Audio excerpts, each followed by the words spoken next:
How can we help local business. അതെ അതെ. അപ്പൊ ആ ഏരിയയിൽ കുറെ ലെവലില്ല ഗൂഗിൾ ഗൈഡ്സ് ഉണ്ടാവും. അതെ.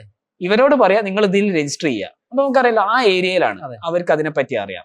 അപ്പൊ അവരോട് പറയാം okay you come to this business and see how it works. അതെ. അപ്പൊ ഓട്ടോമാറ്റിക്കലി അവിടെയുള്ള ബിസിനസ്സുകളൊക്കെ ലിസ്റ്റ് ആയി കിട്ടും ചെയ്യും. അതെ. ഈ ബിസിനസ്സുകൾക്കൊക്കെ ബിസിനസ് ഉണ്ടാക്കാനും പറ്റും. അത് പറ്റും. ഇത് ആരും ചെയ്തിട്ടില്ല. ആരും ചെയ്തിട്ടില്ല. നല്ലൊരു സ്റ്റാർട്ടപ്പ് സംഭവമാണ്. പിന്നെ അതിനകത്ത് ഒറ്റ സംഭവമേ ഉള്ളൂ, നാളെ മുതൽ ലോക്കൽ ഗൈഡുകൾ എണ്ണം കൂടി തുടങ്ങും. അത് ഉറപ്പായിട്ടും ഇതൊരു ബിസിനസ് ആണല്ലോ. കേരളത്തിൽ എല്ലാവരും ലോക്കൽ ഗൈഡുകളായിട്ട് മാറാൻ ശ്രമത്തിലായിരിക്കും. പക്ഷെ ഗൂഗിളിൽ സ്ട്രിക്റ്റ് ആയിട്ടുള്ള പോളിസി ഉണ്ട്. അതുകൊണ്ട് അല്ല, വെറുതെ കയറി ചെയ്തിട്ട് കാര്യമല്ല. നിങ്ങൾക്ക് ആ ലെവൽ കിട്ടൂല. ഗൂഗിൾ ഓട്ടോമാറ്റിക്കലി പീനലൈസ് ചെയ്യും. ഞാനിപ്പോ ആലോചിക്കുന്നത്, നിങ്ങൾ പറഞ്ഞല്ലോ ഒരു ട്രസ്റ്റ് സ്കോർ ഉണ്ട് ഇമെയിലിന്. ഇനി വളരെ കെയർഫുൾ ആയിരിക്കണം. കാരണം ഞാൻ ഈ വേണ്ടാത്ത സ്ഥലത്തൊക്കെ കയറി റിവ്യൂ ചെയ്ത് കഴിഞ്ഞാൽ ഓട്ടോമാറ്റിക്കലി എന്റെ റാങ്കിങ് താഴത്തേക്ക് പോകും. ഈ കഴിഞ്ഞ ദിവസം തന്നെ ഞാനൊരു ഇതന്നെ ബിസിനസ് കമ്മ്യൂണിറ്റിയെ ഹെൽപ്പ് ചെയ്യാൻ വേണ്ടിയിട്ടാണ്, ഒരാളുടെ പേര് മാറ്റാൻ പറ്റുന്നില്ല.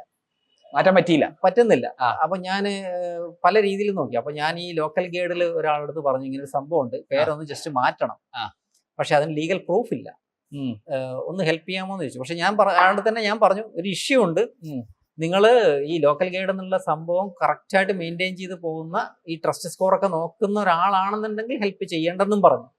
അതല്ല നിങ്ങൾക്ക് വേറെ മെയിൽ ഐ ഡിയും ഒക്കെ ഉണ്ടെങ്കിൽ നിങ്ങളൊന്ന് ഹെൽപ്പ് ചെയ്യണം എന്ന് പറഞ്ഞു. അപ്പൊ അയാൾ പറഞ്ഞു അല്ല, എനിക്ക് ഒരൊറ്റ മെയിൽ ഐ ഡി ഉള്ളൂ എന്ന് പറഞ്ഞു. അപ്പൊ ഞാൻ ചെയ്യേണ്ടെന്ന് തന്നെ പറഞ്ഞു. കാരണം ഒരു റോങ് സജഷൻ ഗൂഗിളിന് കൊടുത്താൽ അത് റോങ് ആണെന്ന് മനസ്സിലായി കഴിഞ്ഞാൽ ഇയാൾ ട്രസ്റ്റ് ചെയ്യാൻ മടിക്കും. കറക്റ്റ്. നമുക്കൊരു ഇൻഫർമേഷൻ, ഇപ്പൊ ഷാൻ എപ്പോഴും എൻ്റെ അടുത്ത് കറക്റ്റ് കാര്യങ്ങളാണ് പറഞ്ഞത്. അപ്പൊ ഞാൻ എപ്പോഴും ഷാൻ്റെ അടുത്ത് ചോദിക്കാൻ കൂടുതലായിട്ട് ചോദിക്കും, ഡിപ്പെൻഡ് ചെയ്യും. അതെ, ഒരു തവണ റോങ് ഇൻഫർമേഷൻ തന്നു എന്ന് എനിക്ക് മനസ്സിലായി കഴിഞ്ഞാൽ പിന്നെ ഞാൻ വേറെ ആളെ അന്വേഷിക്കും. കറക്റ്റ്. ട്രസ്റ്റ് പോയി. Same thing. അതായത് ഒരു മനുഷ്യനായി കണ്ടാൽ മതി എല്ലാ സ്ഥലത്തും. അത്രേ ഉള്ളൂ. കറക്റ്റ്. ഓക്കെ. അപ്പൊ എനിക്ക് തോന്നുന്നു നമ്മൾ GMB ഏകദേശം GMB ഒന്നും ഒരു ബിസിനസ് എല്ലാ ബിസിനസ്സുകളും യൂസ് ചെയ്യുന്നത്. ഈ ഇ-കൊമേഴ്സ് ബിസിനസ്സുകൾ സ്പെസിഫിക് ആയിട്ട് GMB യൂസ് ചെയ്യാൻ കഴിയുമോ?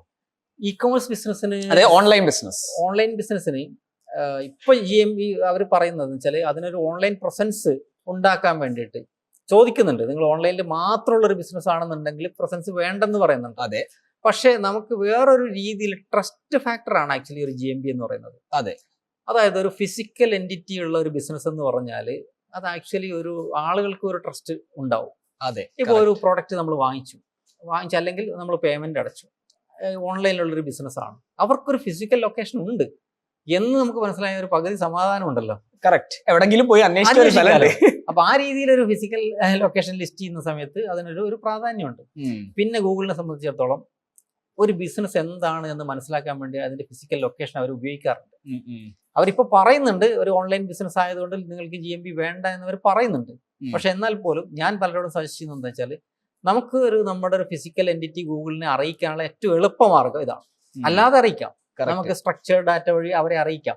സാധാരണക്കാർക്ക് പറ്റൂല്ലോ അതൊന്നും. അതിനൊക്കെ ടെക്നീഷ്യൻസ് വേണം, SEO പിന്നെ ആൾക്കാർ വേണം. ഈസിയസ്റ്റ് ഇതാണ്. അപ്പൊ എനിക്കൊരു എന്തായാലും സാധനങ്ങൾ വെക്കുന്ന സ്ഥലം ഉണ്ടാവും, ഒരു സ്റ്റോറേജ് ഉണ്ടല്ലോ. അതെ. ആ സ്റ്റോറേജിന് ഒരു ലൈസൻസ് ഉണ്ടെങ്കിൽ നമുക്കത് ലിസ്റ്റ് ചെയ്യാം. കറക്റ്റ്. അപ്പോൾ അവിടെ നടക്കുന്ന ആക്ടിവിറ്റീസ് ഗൂഗിളിന് അറിയാൻ പറ്റും. ഓക്കെ, പ്രശ്നമില്ല.